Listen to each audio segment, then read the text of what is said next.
2026 தேர்தலில் நீங்க எந்த கட்சிக்கு வாக்களிக்கலாம்னு இருக்கீங்க? நெட்டாளிக்கு தான் போடுவேன். அட்ராக்ட் பண்ணும் ப்ரோ அவரோட ஸ்பீச். அவர் வந்து நல்லது பண்ணுவான்னு நம்பிக்கை இருக்கு. ப்ரோ, வர 2026 தேர்தலில் நீங்க எந்த கட்சிக்கு வாக்களிக்கலாம்னு இருக்கீங்க? இது வரைக்கும் அதை பத்தி முடிவு பண்ண ப்ரோ. பட் எனக்கு என்ன தோணுதுன்னா, புதுசா ஒருத்தவங்க வாய்ப்பு கொடுக்கலாமே அப்ப நினைச்சிருக்கேன். அதனால விஜய்க்கு தான் ப்ரோ போடுவேன். ஐயா, வர தேர்தலில் நீங்க எந்த கட்சிக்கு ஓட்டு போடலாம்? நெட்டாளிக்கு தான் போடுவேன். நெட்டலைக்கு போடுறீங்களா? ஐயா, வர தேர்தலில் நீங்க எந்த கட்சிக்கு ஓட்டு போடலாம்னு இருக்கீங்க? நெட்டலைக்கு. ஆமா. எதனாலயா? அம்மா வருமானம் கொடுக்கல. ஐயா பூரா சாப்பிட்டு மேற்படி ஆளுங்க. ப்ரோ, வர 2026 தேர்தலில் நீங்க எந்த கட்சிக்கு வாக்களிக்கலாம்னு இருக்கீங்க? சீமானுக்கு தான் ப்ரோ. சீமானு. நாம் தமிழ் கட்சி. எதனால ப்ரோ? அட்ராக்ட் பண்ணும் ப்ரோ அவரோட ஸ்பீச். அவர் வந்து நல்லது பண்ணுவான்னு நம்பிக்கை இருக்கு. அதனால கண்டிப்பா அவர் தான் bro.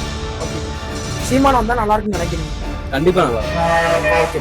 யங்ஸ்டர்ஸ்க்குலாம் நல்லா இருக்கும். வர தேர்தலில் நீங்க எந்த கட்சிக்கு ஓட்டு போடலாம்னு இருக்கீங்க? திராவிட முன்னேற்ற கழகத்துக்கு ஓட்டு போடலாம். திமுக. திமுக. திமுக உங்க ஓட்டு.